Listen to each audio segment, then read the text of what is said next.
Bom dia, boa tarde, boa noite, dependendo de onde você esteja assistindo nosso podcast. Nós estamos começando mais um aqui do TV Barueri, o Grito, Estados Unidos, Brasil. Qual a finalidade do nosso programa? É sobre o imigrante. E hoje nós temos um convidado muito especial que vai deixar bastante esclarecimento para a gente aqui a respeito da imigração. Temos também a companhia do nosso amigo Dr. Marcos Akiyama, que é um advogado, está em Barueri agora nesse momento, que vai participar junto com a gente do nosso programa. Padre, eu gostaria que o senhor apresentasse para a gente, se apresentasse para a gente saber um pouquinho da tua história. Então, bom dia, boa tarde a todos. Primeiramente, gostaria de expressar minha gratidão a vocês pelo convite, me sinto muito honrado.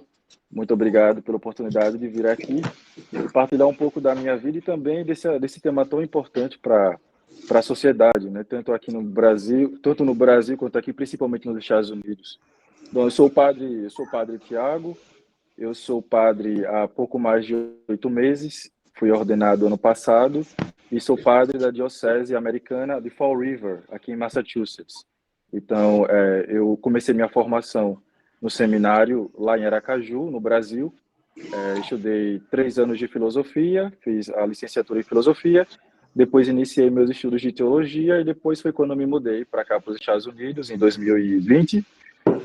Terminei meus estudos teológicos, fiz um mestrado em teologia e me ordenei padre. E fui mandado pelo bispo daqui de Fall River para servir a catedral da minha diocese, onde nós temos uma comunidade brasileira. E além da comunidade brasileira, onde eu dou assistência espiritual como padre, eu também sou vigário da paróquia, ou seja, eu também dou assistência para os americanos, para os hispanos, e além disso também eu dou assistência espiritual para uma comunidade cabo-verdiana e brasileira em uma outra cidade a um pouco mais de 30 quilômetros daqui. Ou seja, tem muito trabalho, né? E parte desse trabalho é realizado com imigrantes. Sobra tempo para dormir, para comer? Pelo jeito não, né? A gente arruma um tempinho, né? E me diz uma coisa, o senhor é original de onde? Qual estado o senhor no Brasil? Onde o senhor nasceu, cidade? Conta pra gente aí, por favor. Então, eu nasci na cidade de Aracaju, capital do estado de Sergipe. Tenho 27 anos e fui criado lá em Aracaju. Minha vida até os meus 23 anos foi lá, né? E basicamente isso, né? Eu sou nascido lá. Minha família vem de outros lugares do Brasil. Família do meu pai é de São Paulo, mas eu nasci lá em Aracaju. Que bom. Então, uma pergunta, Marcos? O senhor falou que atende diversos tipos de nacionalidade de imigrantes, né, padre? Uhum. O senhor disse que lida com pessoas que falam língua portuguesa e língua espanhola. O senhor em inglês, o senhor fala fluentemente, né? E o espanhol, o senhor também fala fluentemente? Eu estou aprendendo o meu espanhol. Na verdade, eu sei falar um pouco de espanhol, mas eu considero o meu espanhol como intermediário. Eu me sinto mais confortável em falar inglês do que o espanhol, mas, no entanto, eu consigo celebrar a missa em espanhol com tranquilidade e também me comunicar. Mas o inglês, para mim, é muito mais tranquilo. E o senhor ministra missas em inglês para os americanos? Também. Um dos motivos que eu fui recrutado para servir aqui foi justamente para que eu fosse capaz de servir a todos. Americanos, brasileiros, por isso que eu precisei aprender o inglês. Eu me formei aqui já para poder ser capaz, né, de servir a todos, sem exceção, uma vez que aqui precisa de padres, né, para servir a comunidade americana também. Conta um pouquinho para a gente a respeito da comunidade onde o senhor é o mentor, onde o senhor é o padre que é mais efetivo. Tá, então, uma das comunidades que eu trabalho, justamente a comunidade brasileira, que o senhor faz parte, inclusive, né, seu Zé? Aliás, uma parte, padre. Na nossa festa de 25, desculpa interromper um pouquinho, mas na nossa festa de 25 anos da comunidade, os organizadores esqueceram de falar uma coisa. Quando o bispo perguntou quem estaria lá, desde que a comunidade foi começada, e foi iniciada, eu estava lá 25, mas a gente foi um dos fundadores da comunidade, viu? Graças ao bom Deus, fomos nós que corremos atrás de igreja, de padre, pede aqui, pede ali, até que, graças a Deus, a nossa comunidade é tão forte, tão grande como é hoje. Desculpa a interrupção, continue, por favor. Sei, claro. Então, assim, quando eu cheguei aqui, graças a Deus, o barco já estava andando, né? Já está andando há mais de 25 anos. Na nossa catedral, aqui na igreja principal da diocese, como o senhor mesmo disse, seu Zé, aqui tem a comunidade brasileira, cujo um dos fundadores é o senhor, sua esposa também, e outras pessoas que há 25 anos atrás começaram esse trabalho de formiguinha, né, e que hoje, graças a Deus, é uma comunidade grande, que ajuda muita gente, muitos imigrantes, e que, acima de tudo, traz paz e esperança para aqueles que vêm de terras tão distantes, né, do nosso Brasil. Fone. Alguma pergunta, Marcos? Padre, como que essa diversidade cultural, de tantas línguas, né, de pessoas vindo de lugares tão diferentes, como que influencia na prática espiritual do senhor como mentor dessa comunidade da Igreja Católica, né? Como que influencia e como que influencia também a troca de tradições e culturas? Como que influencia nos seus ensinamentos frente aos fiéis? Uhum. Bom, eu preciso ter muito cuidado, por exemplo, principalmente nas pregações. Como eu prego, como eu me comunico com públicos diferentes, uma coisa quando eu falo para uma comunidade de imigrantes, outra quando eu falo para uma comunidade de americanos que tem 70 anos, né? Outra coisa quando eu falo para uma comunidade hispana. Então, cada público, né? O grupo dos fiéis a qual eu estou ministrando a palavra, ela precisa ser adaptada para aquele costume, para a tradição, para que eles possam entender a mensagem, né? Eu tiro isso muito na minha própria vivência, por exemplo. Às vezes, quando eu escrevo minhas homilias dominicais, eu, antes de pregar, né, de forma oral, eu prefiro primeiro fazer minhas anotações de um papel para que na hora eu não possa me perder. Mas a mesma homilia que eu faço, que eu escrevo as anotações, eu prego nas 3 línguas, inglês, português e espanhol. Só que às vezes, por exemplo, o meu lado brasileiro fala muito alto, né? E eu escrevo, por exemplo, uma piada, ou uma piadinha, né, para poder animar a assembleia. E aí, na comunidade brasileira, quando eu prego em português, isso funciona. As pessoas entendem o que eu quero falar e guiam. Na comunidade americana, as pessoas nem entendem o que eu quero falar. Porque não né? E não faz parte, né? Não faz, aquilo me deixa frustrado, né? Mas faz parte da aprendizagem também, né? Como eu sou um padre ainda jovem, eu estou aprendendo dia após dia, né, a poder também me adaptar. Mas de uma coisa muito certa, eu desde quando vim para cá, ficar aberto para vivenciar uma experiência que seria totalmente nova na minha vida. Eu vim de um lugar, né, pequeno, relativamente falando, Sergipe, o menor estado do Brasil, e vim aqui ganhar o mundo, né, nos Estados Unidos, que tem culturas e povos de todos os lugares do mundo. Mas eu vim com o coração aberto para servir a todos, né? O senhor como imigrante, desculpa, Marcos, o senhor como imigrante,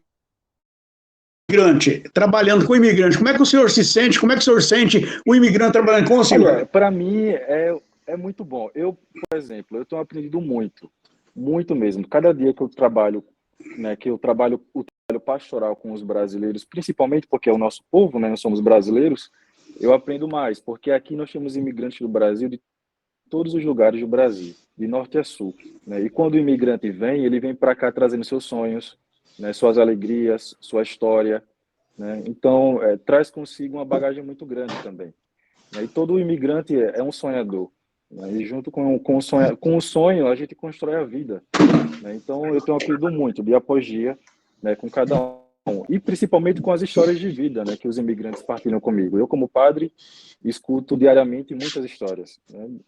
E é incrível, né, o que as pessoas passam para poder chegar até aqui, né? Quando elas têm um sonho, um objetivo na vida, né, quando elas buscam dignidade, porque é um motivo pelo qual elas vêm para cá e arriscam suas vidas, é porque elas buscam uma vida melhor, mais digna, né? Então, que elas são capazes de enfrentar em busca desse sonho é algo que foge à nossa até mesmo à compreensão, né, nossa, de raciocinar assim, os limites do ser humano.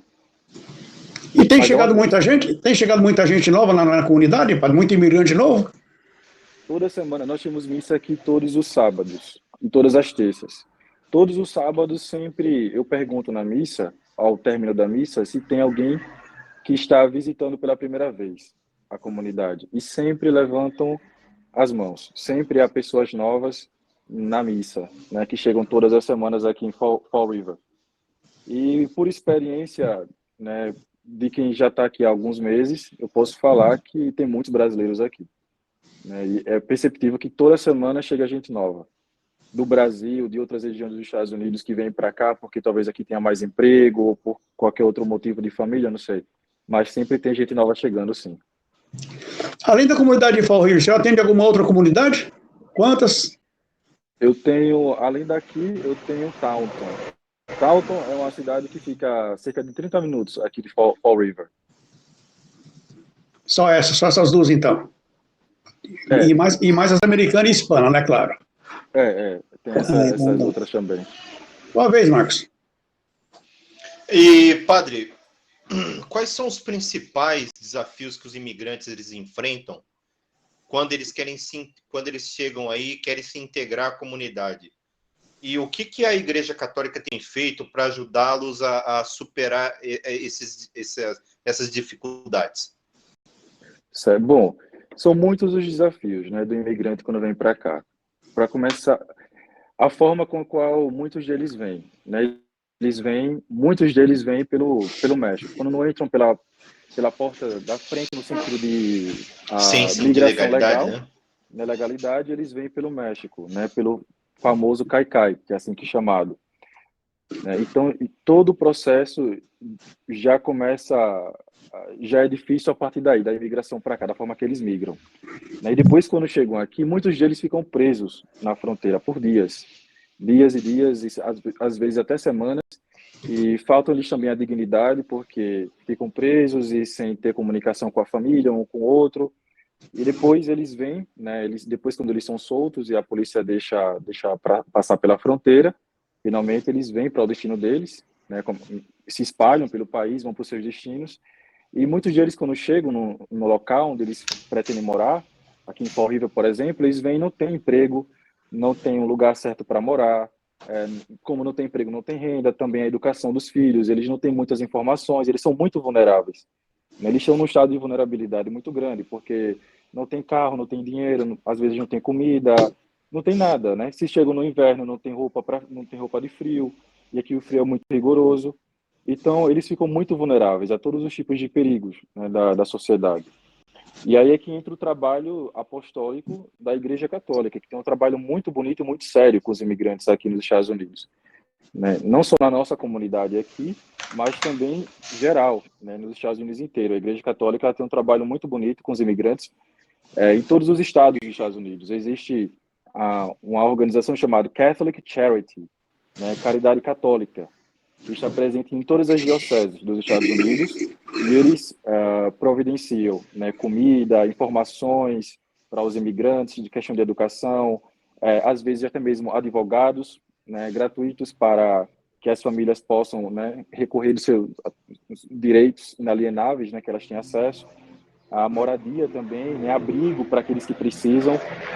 Enfim, existe todo um trabalho de rede, né, que é feito aqui nessas organizações caritativas da Igreja Católica, principalmente na fronteira. Poucas pessoas sabem, mas até mesmo na fronteira com o México, onde vem a maioria dos imigrantes, existem muitos abrigos e instituições católicas, né, de caridade que ajudam aqueles que atravessam. Quando chegam, não tem nada, não tem para onde ir, não sabe para onde ir, não tem o que vestir, não tem dignidade nenhuma, então a igreja acolhe nesses abrigos, como, por exemplo, o abrigo a Annunciation House, né, que são várias casas de shelters, né, de abrigo para os imigrantes que acabam de chegar no país. E daí eles oferecem tudo, né, que uma pessoa precisa para começar a vida, né, de forma gratuita, sem interesses financeiros, né, lucrativos. E, padre, só para fazer um comparativo, aproveitar a sua experiência, o know-how, só para fazer um comparativo. Nos Estados Unidos, a Igreja Católica ela utiliza orçamento próprio para fazer esse tipo de de ajuda ao imigrante, às pessoas, aos menos favorecidos? Sim. Todo o dinheiro que vem para poder ajudar os imigrantes, os vulneráveis, as pessoas pobres da sociedade, vem da caridade. Né? É um dinheiro da própria igreja. Né? E, claro, também da doação dos fiéis. Os donativos, né? São os próprios fiéis que mantêm nessas instituições. Por exemplo, essa Annunciation House, né, que é essa casa, um abrigo, né, para os imigrantes que eu acabei de mencionar, que fica no Texas, no Arizona, ela vive a partir das doações dos fiéis. Os próprios fiéis, ou não precisa nem ser fiel, né, pessoas em geral que vê o trabalho sério da instituição e quer doar e fazer parte, né, dessa sua contribuição. Então, essas instituições, elas são mantidas quase que exclusivamente por doações dos fiéis, é isso? Sim, basicamente isso. O senhor consegue afirmar se a cultura de doação e caridade nos Estados Unidos é mais forte que no Brasil? Nossa, minha própria experiência, pelo que eu tenho visto, e boa parte, por incrível que pareça, não incrível que pareça, mas boa parte dessa generosidade vem do próprio povo americano. O povo americano é um povo que doa muito para a caridade. Se fala muito de uma cultura muito individualista, muito fechada, mas eles doam muito. Né? E alguns vão falar, não, mas eles doam porque isso vai abater no imposto de renda que o governo faz no final do ano, né, o Texas.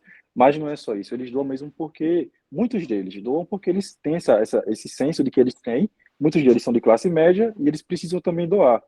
Os Estados Unidos é um país, né, que não é de maioria católica, mas tem os princípios cristãos ainda muito fortes na sociedade, que é um país que nasceu dos evangélicos, né, os protestantes, depois veio também a igreja católica, enfim, é um país que tem princípios cristãos muito enraizados, então essa caridade aqui é muito forte. Aqui mesmo na nossa paróquia, nós temos um centro social, né, que é aberto, nós oferecemos café da manhã, refeições, almoço, temos também roupas a preço simbólico de $1, $2 apenas, social para poder dar assistência a moradores de rua e pessoas vulneráveis. Entre elas também muitos imigrantes que vinham aqui e toda semana vêm para ter refeições gratuitas, né? E tudo isso é mantido através de doações de pessoas, já que da paróquia, e pessoas que nem são católicas também, que mandam dinheiro, às vezes mandam comida, enfim, para poder manter esses centros abertos, pelo menos o nosso centro aberto aqui. Aproveitando a deixa, padre, para que o Marcos aqui ama e outras pessoas que vão assistir nosso programa fiquem sabendo, sábado retrasado, né, padre, nós fizemos os 25 anos de comemoração, o padre fez um pedido à igreja americana, porque normalmente a gente faz trabalho conjunto com a comunidade para fazer uma festa. A gente tem diversas atividades para arrecadar dinheiro. Mas o padre nos trouxe uma notícia aqui que a gente não esperava, eu não esperava. Ele chegou na missa e disse, olha, a igreja americana vai doar 100 refeições para a nossa festa de 25 anos. Então, uma refeição hoje, esse restaurante que forneceu a comida é um restaurante brasileiro, que o preço não é assim tão acessível, mas é uma comida muito boa, né, que é o Brazilian Grill, vou fazer um comercialzinho desse aqui, tá, padre? Que é o Brazilian Grill, forneceu, seria 100 pessoas, mas a nossa, qual a quantidade de pessoas que frequentam nossas missas, padre? Depois eu volto ao assunto. Você tem ideias? Tá. Bom, hoje nós temos uma média semanal de 220 pessoas que vêm às missas ao sábado.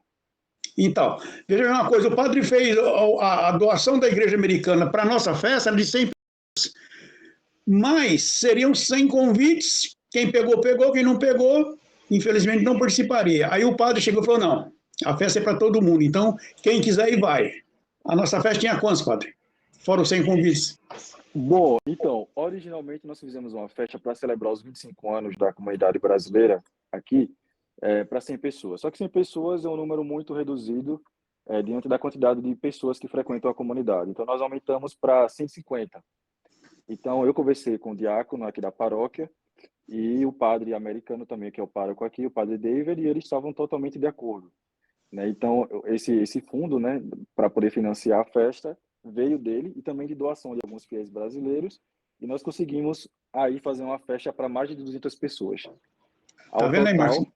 Tivemos mais de 200 pessoas, graças a Deus. É assim que funciona, Marcos. Eu tenho uma pergunta aqui, padre. Fala, desculpa, Marcos. Marcos, pode ir. Isso, além de tudo, engrandece e solidifica cada vez mais a comunidade, né, padre? Com certeza. A comunidade ela não só se ajuda, se apoia, como se preocupa, né, entre as pessoas, né? Com certeza, né? Que eu acho que a força do americano está aí, né? Que é Uhum. a busca na solidificação das relações comunitárias. Né? Exato. E outra coisa, quando a gente fundou essa igreja, e graças a Deus eu tenho o privilégio de falar que nós ajudamos a fundar, não fui sozinho, claro, teve muita gente que, infelizmente, muitos foram embora, tem poucos que sobreviveram a esses 25 anos aqui na nossa comunidade, mas quando nós começamos, chegou a um ponto de a gente ter 180, 150, 180 pessoas nas missas, mas a comunidade era muito menor, muito menor. Então já era uma grandeza a gente conseguir levar para a nossa igreja católica 150 pessoas. Mas teve algumas circunstâncias que o pessoal teve que sair de Fall River, alguns voltaram para o Brasil, pessoas que trabalhavam muito pela comunidade voltaram para o Brasil, e nós chegamos um dia a ter uma missa, Marcos, com 12 pessoas. Nossa! Você não tem ideia do tamanho que é a nossa igreja, a nossa matriz é enorme, para 500, 600 pessoas, né, padre? Uhum. Chegamos a ter missas com 12, então a nossa comunidade vai acabar.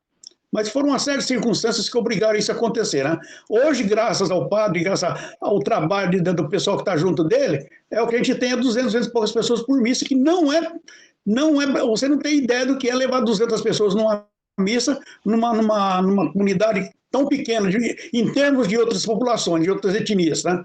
É muito grande, padre. O senhor está de parabéns também, viu? Eu tenho uma pergunta aqui, padre. Eu tenho uma pergunta, talvez o senhor tenha respondido uma parte dela. Qual é a visão da Igreja Católica sobre a imigração e há fundamentos bíblicos ou doutrinários que embasam essa visão? Bom, tem sim. Primeiro porque a imigração é uma das questões que está na doutrina social da Igreja. Então, a Igreja Católica ela tem um documento chamado Doutrina Social da Igreja, e nesse documento, que é um compêndio, ou seja, existem vários livros, não é apenas um livro, mas é um compêndio, como se fosse uma Bíblia, né, com vários livros. Então, esse documento ele aborda as questões sociais, porque as questões sociais também importam a nossa fé. Uma vez que eu tenho fé, eu preciso agora me comprometer com essa fé que eu vivo. A fé não é simplesmente uma teoria. Eu creio em Deus e tá bom, e o meu próximo, e o meu irmão. O nosso Senhor Jesus Cristo, no Evangelho de Mateus 22, ele vai falar, né? Quais são os 2 maiores mandamentos, né? Amar a Deus sobre todas as coisas, com todo o teu entendimento, com todo o teu coração, toda a tua alma, e depois ao próximo como a si mesmo, né? Então, esse é o maior mandamento. Então, uma vez que eu tenho fé e eu pratico, busco viver a minha fé, eu preciso viver minha fé em comunidade, sempre nessa dimensão comunitária, olhando para o próximo, né? Buscando ajudar o próximo, buscando me preocupar com o próximo, buscando me doar o máximo possível para viver esse amor de Deus na comunidade. E a questão da imigração, na visão da Igreja Católica, primeiro porque o fundamento da doutrina católica a respeito da imigração e qualquer outro problema social, seja ele qual for, vem a partir do fundamento do amor de Deus. Deus é amor, como vai dizer João. Né? Deus é amor, Deus carita est. E esse amor emana de Deus, vem do coração de Deus, emana de Deus e ele atinge o ser humano. Nós somos transbordados por esse amor de Deus. Então, aquilo que eu já falei é a questão da fé. Uma vez que eu sinto e experimento esse amor de Deus, agora também me transborda dele, agora vai transbordar na vida do próximo, daquele que está ao meu lado, do meu vizinho, da minha vizinha. Né? E o amor também é você se preocupar com o próximo. É você ser solidário ao sofrimento do outro. Você ser solidário ao seu irmão vulnerável, o seu próximo que passa por uma necessidade, principalmente os mais necessitados, talvez aquele próximo seja um imigrante, que é uma pessoa vulnerável. Então a igreja inclui o problema da imigração também na doutrina social da igreja, visando que Jesus, Deus é amor, e depois Jesus Cristo mesmo, o nosso Senhor, ele foi imigrante. É interessante isso, né? A gente não reflete sobre isso. Primeiro porque Jesus é um imigrante, porque ele é Deus. Ele sendo Deus, ele é o Pai, o Filho e o Espírito Santo. A segunda pessoa da Trindade, Jesus, né, ele desce dos céus, vem até nós. Então ele é um migrante, ele sai dos céus e vem até Belém. Mas ele migra, ele desce até a nossa realidade. E uma vez que ele desce até a nossa realidade humana, ele assume o quê? A nossa carne, mas assume numa condição social de pobreza. né, totalmente vulnerável, como muitos imigrantes são quando chegam aqui. Nosso Senhor veio da forma mais humana possível, né? Ele chegou como uma criança indefesa e pelada. Muitos imigrantes, quando chegam aqui, também chegam sem roupa, só com a roupa do corpo, mais nada. Só o sonho e a vontade de vencer na vida, né? Então, Nosso Senhor, depois, ainda pequeno, com Maria e José, foge para o Egito. Quer dizer, novamente, exercendo essa função, né? Essa realidade de ser um imigrante. Ele foge por causa da perseguição de Herodes, que queria matar todas as crianças, né? Então, José pega Maria e foge para o Egito, e lá fica entre 2 e 7 anos, alguns estudiosos vão falar. Quer dizer, ele foi imigrante também? Então, peraí, poxa, como é que eu creio em Jesus? Como é que eu tenho Cristo como meu Senhor e sou comprometido com essa fé, mas eu ignoro o fato de que Jesus também foi imigrante? Eu sigo a um Deus que se fez homem, que assumiu o drama da humanidade, do sofrimento humano, né? E eu viro as costas para o meu próximo, para o imigrante que está aqui sofrendo, né? Então eu preciso olhar para o outro, e aí é que entra a dimensão católica. Eu não vou ajudar, por exemplo, um imigrante ou qualquer outra pessoa que sofre porque eu preciso fazer isso. Eu sei que eu preciso fazer isso, mas eu faço isso por amor. Porque naquele imigrante, naquele irmão, daquela irmã que chega de forma vulnerável, ali eu preciso ver o rosto de Jesus. Aquele Jesus que desceu dos céus, se fez pequeno, se fez pobre em Belém e depois que foge para o Egito com seus pais. Ô, padre, agora é o seguinte, nós chegamos a hora de vender nosso peixinho, tá? A senhora aguarda um pouquinho, que não vamos entrar com um comercial, ok? Tá bom, A gente então. volta já já. David, é você.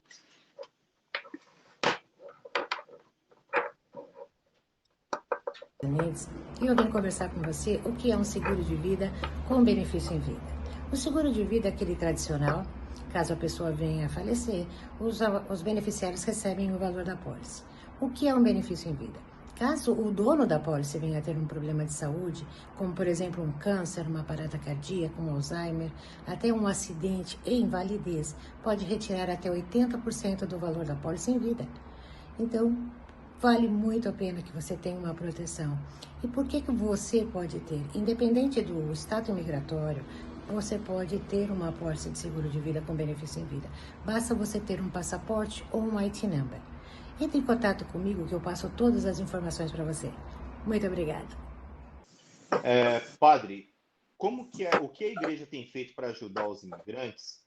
E em razão da diversidade de línguas desses imigrantes, existe uma barreira linguística para a integração deles, a plena integração deles na comunidade. O que a igreja tem feito para ajudar esses imigrantes que acabaram de chegar e o que ela tem feito para quebrar essa barreira linguística?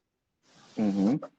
Bom, então, existe, por exemplo, aqui na paróquia onde eu sirvo como vigário paroquial, uma das paróquias, que são 3. Tem a Catedral, tem a Good Shepherd e tem a Saint Stanislaus. Na paróquia do Good Shepherd, que é o Bom Pastor, nós temos um centro social, como mencionei. Centro Social Papa Francisco, que dá alimentos, né, como eu já tinha mencionado.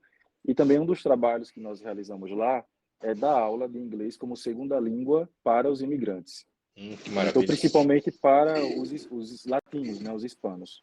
Então, nós temos cursos gratuitos, 100% gratuitos, que as pessoas vão, os jovens, crianças, os pais também vão, e elas têm, né, acesso de forma totalmente gratuita a esses cursos. Depois também, por iniciativa também, a qual eu estou envolvido, né, no trabalho de integração entre as culturas, uma das missas que eu celebro é no domingo, às 5h30 da tarde, lá também nessa paróquia do Bom Pastor, no Good Shepherd, todos os domingos, eu celebro uma missa bilíngue, espanhol e inglês, né? É um desafio, porque nessa missa realmente eu não falo a minha língua materna, eu falo 2 línguas que não são minhas. E eu preciso, no português, né? Sem português. Mas, graças a Deus, Deus tem ajudado, né? Então, eu celebro essa missa em inglês e português com o intuito de poder integrar as famílias. Tem muitas famílias aqui hispanas, né, que os pais são imigrantes, os filhos já são americanos. Uhum. E aí, para poder levar essas 2 realidades, essas 2 línguas para um lugar só, os pais que só falam espanhol e os filhos que se sentem mais confortáveis em falar inglês, então nós trazemos para uma missa só. E, ao mesmo tempo, também, a nossa intenção é fazer com que eles, os hispanos, possam se relacionar já com os americanos, e os americanos possam conhecer também os latinos. E, Que claro, ótimo. não é só para os latinos, é para todos, brasileiros também, enfim. Principalmente porque os brasileiros, como sabem, alguns deles sabem que eu celebro essa missa, eles vão também porque eu estou celebrando, porque é o Padre Tiago e tal. E aí existe uma integração, né, das três comunidades num espaço sagrado só, mas o intuito também, além da adoração, claro, a Deus, que estamos na igreja para isso, mas é também para criar laços entre esses povos. Laços comunitários, né, padre? Exato, exato. Ô, Marcos, a nossa conversa, a nossa entrevista aqui, ela é meio aleatória, é um bate-papo entre padre e dois leigos, tá? Mas a gente elaborou algumas perguntas aqui um pouquinho melhor, tá? Eu vou perguntar para o padre o seguinte: considerando a quantidade de imigrantes na sua comunidade, padre, como é que tem sido a sua experiência de trabalhar com elas? Você poderia compartilhar alguma história ou desafio significativo que tem enfrentado? Tá. Bom, os desafios são muitos, né? Primeiro porque, como padre jovem, como eu falei para vocês, todos os dias, para mim, é uma aprendizagem diferente, um aprendizado diferente, né? Então, por exemplo, tem pessoas que precisam de algum bem material, porque elas, por exemplo, não têm uma casa, ou não podem pagar o aluguel, até casos, por exemplo, de alguns imigrantes, né? Na verdade, um imigrante que ligou para mim: padre, não sei falar inglês, como o senhor sabe falar inglês, o senhor pode me ajudar, né, com essa negociação? Então, assim, eu acabo me envolvendo de diversas formas na vida, né, dos nossos irmãos aqui imigrantes. E eu também sou imigrante aqui, eu não sou. Então, o que eu posso fazer na medida do possível, né, o que está ao meu alcance para poder dar assistência, quer seja espiritual, que é a mais importante de todas, porque aqui não é apenas, a minha função como padre não é apenas também prover. É claro que o prover material é importante, da gente poder dar assistência de informações, de levar para centros sociais que possam ajudar de uma forma ou outra, mas também, claro, na minha missão como padre, eu tenho consciência plena de que a minha maior função na vida da igreja aqui é dar aquilo que é mais precioso, que é a salvação eterna para todos, né? Que todos nós aqui na Terra somos estrangeiros, somos peregrinos, né? Então, nós estamos aqui, quer seja no Brasil, Estados Unidos ou qualquer outro país, apenas por um tempo, né? Depois a gente parte para com fé em Deus a casa do Pai. Então, mas junto com a dimensão espiritual também entra a dimensão social. Mas eu não estou sozinho nisso. Então, graças a Deus que eu tenho pessoas paroquianas, por exemplo, o seu Zé, outras pessoas aí na comunidade, que eu sei que se eu precisar, o pai, olha, chegou para mim, é muita coisa para a gente pode se juntar para poder ajudar essa família. Como é que a gente faz para poder ajudar esse outro imigrante que acabou de chegar? Então, existe uma rede de solidariedade, né, entre as pessoas aqui, que graças a Deus nos ajudam para poder dar assistência àqueles que mais precisam naquele momento. Apesar de que, viu, Marcos, a dificuldade do imigrante aqui na América, ela é curta. Ela é curta, porque sempre vem através de amigo, de parente, de alguém que conhece, chega aqui já tem, às vezes, um trabalho já mais ou menos acertado, mas a dificuldade inicial é difícil, o padre sabe disso. Ele assiste isso todos os dias. Nesses meses que ele está aqui, já viu muita coisa, né?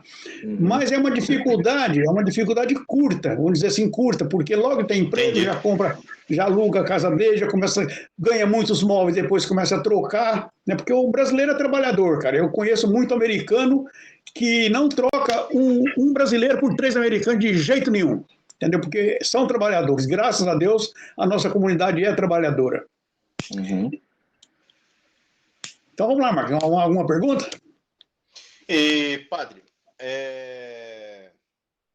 eu vejo o papel social do padre, como o senhor mesmo tem especificado, que o padre ele é como se fosse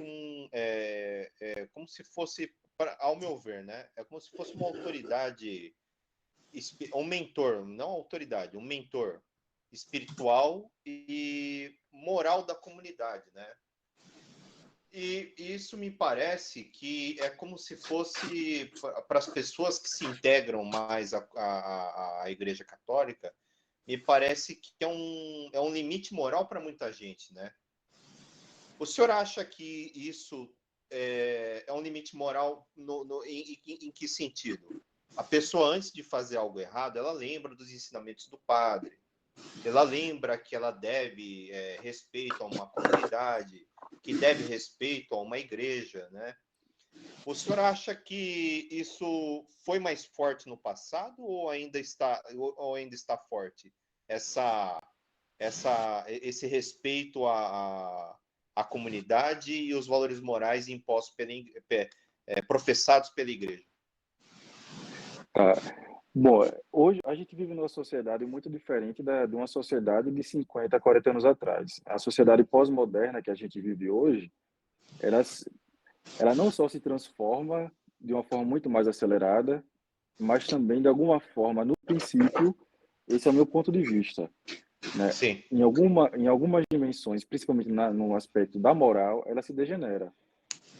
Alguns princípios morais, que são princípios que nós cristãos, pelo menos nós católicos, acreditamos e defendemos, a família, a vida e outros princípios morais também, que existe uma inversão de valores, né? E que é muito diferente daquilo que nós professamos e cremos, né, na nossa fé. Mas, no entanto, é como eu falei, né, como eu mencionei, né, a questão da sociedade hoje ela é muito diferente, ela é muito, como alguns teóricos vão falar, é uma sociedade pós-moderna, nem moderna é mais, é pós-moderna, já estamos na pós-modernidade. Existe um outro teórico chamado, acho que é Bauman, se não me engano o nome dele, que ele fala que a sociedade é uma sociedade que a gente vive, uma sociedade líquida. Não existe mais princípios sólidos, né? As coisas são líquidas, elas se desfazem, elas se esvaem muito rápido, muito fácil. Né? Então, junto com ela também vão os princípios, né? Nada mais é sólido, concreto. As coisas são muito líquidas, elas se vão. E padre, a igreja ela ainda é barreira, barreira em favor dos bons costumes dentro da comunidade americana? Como assim? Como assim, por barreira? Exemplo, como barreira no sentido de limite. Por exemplo, o senhor está falando que a moralidade e os bons costumes, hoje em dia, existem teóricos que dizem que são líquidos, né, em razão da alta fluidez. Mas a igreja, por exemplo, muita coisa a pessoa não fazia por temor a Deus, por respeito à comunidade, respeito à palavra, respeito à igreja. E a igreja ela ainda é um limite moral para as pessoas? O senhor encara que ela ainda faz esse papel de limite moral para as pessoas? Sim. Bom, acredito eu que, veja, esses termos, né, que nós utilizamos às vezes, bons costumes ou moralidade, uma sociedade tradicional, bom, eu não costumo enxergar, por exemplo, a sociedade dessa forma, né, com bons costumes, moralidade, porque isso vai muito de um ponto de vista, né, da sociedade. Mas hoje a gente vive numa sociedade muito plural, né, muito diversa, onde existem vários tipos de pontos de vista, né? Não existe só um ponto, mas existem vários. Então, a igreja, como eu falei também aqui no início da nossa conversa, os Estados Unidos é um país que nasceu, por mais que já tenha nascido independente da religião cristã, qualquer outra religião, a Constituição americana, desde o início do país já deixou muito claro que o Estado é separado da igreja, da religião, coisa que no Brasil foi mais tarde, aqui já nasceu assim, mas aqui é um país altamente cristão, com princípios cristãos, né, que ajudaram a fundar esse país. Né? E junto com ele também veio a ordem, veio o progresso, coisa que no Brasil ficou meio que na bandeira e aqui realmente a gente vive mais na prática. Né? Mas eu não vejo assim que a igreja ela impõe algum tipo de limites, porque como a gente vive hoje numa sociedade muito plural, muito diversificada, a igreja ela se tornou uma voz em meio às vozes. Claro, é uma voz importante, uma voz que deve ser ouvida como qualquer outra numa sociedade independente e também democrática. Todos têm voz, inclusive também a igreja, porque a igreja ela não se fundamenta por si, ela se fundamenta naquilo que ela acredita, né? Então, mas é uma voz como qualquer outra que deve ser respeitada, ouvida, como também a igreja ela deve também ouvir e respeitar as outras vozes da sociedade, né? Que é plural. Entendi. Marcos, nosso tempo está acabando, cara. O papo está uma maravilha. A gente aprendeu muito com o padre, descobriu uma coisa que a gente não sabia, né? E, infelizmente, o nosso tempo ruge, nem diz no Brasil.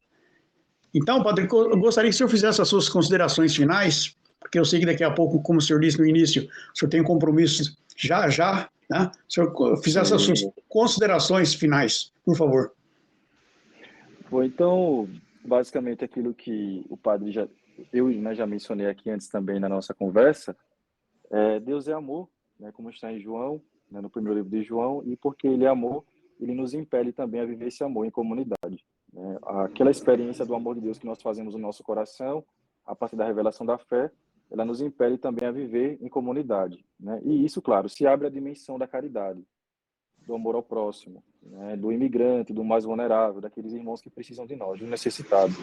Então, o convite que eu faço a todos aqueles que vão nos ouvir, né, é que nesse tempo de quaresma que nós estamos vivendo na igreja, que são 40 dias em preparação para a Páscoa, por que não pensar também em ajudar, praticar a caridade?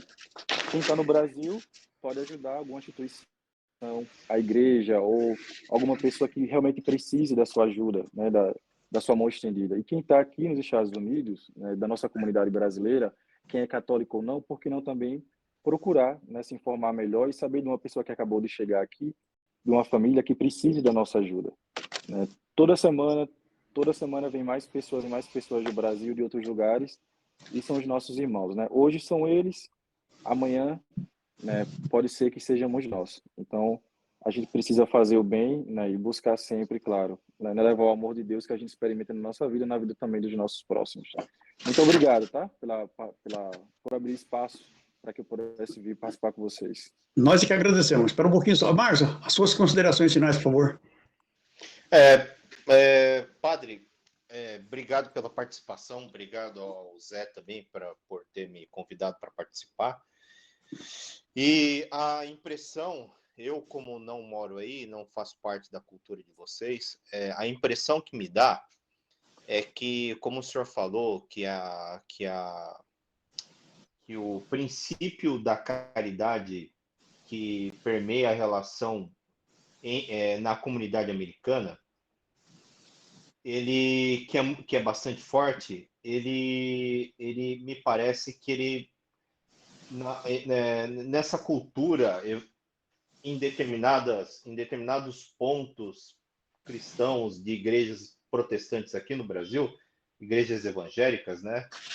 Eu acho que é meio que inaplicável essa questão de caridade enquanto você vai para a igreja buscando a teoria do que o cara ele vai lá porque ele está buscando um carro, o cara ele vai lá porque ele está buscando uma casa.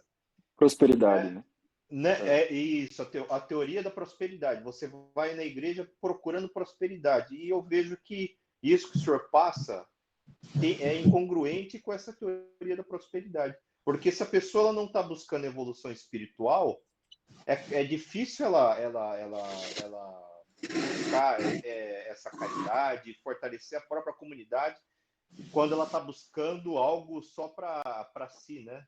Então, é essa impressão que me passa, e eu parabenizo o senhor pelo trabalho que vocês fazem nos Estados Unidos em favor dos imigrantes, e como o senhor disse, né, é uma mão que se estende para quem não tem nada em tempos, no momento mais difícil da vida deles, né?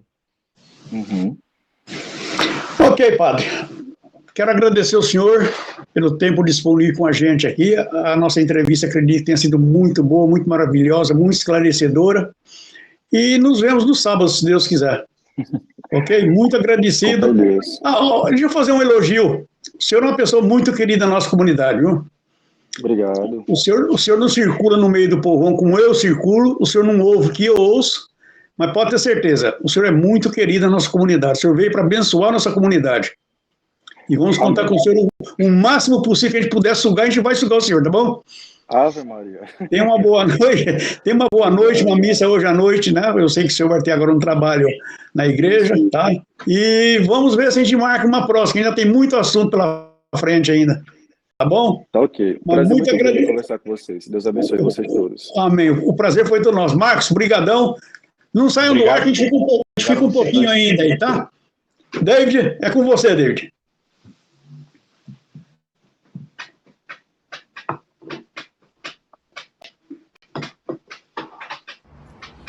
Olá, meu nome é Elaine Canteira, sou consultora financeira aqui nos Estados Unidos e eu vim conversar com você o que é um seguro de vida com benefício em vida. O seguro de vida é aquele tradicional, Caso a pessoa venha a falecer, os beneficiários recebem o valor da apólice. O que é um benefício em vida? Caso o dono da apólice venha a ter um problema de saúde, como por exemplo um câncer, uma parada cardíaca, um Alzheimer, até um acidente e invalidez, pode retirar até 80% do valor da apólice em vida. Então, vale muito a pena que você tenha uma proteção. E por que você pode ter? Independente do estado migratório, você pode ter uma apólice de seguro de vida com benefício em vida.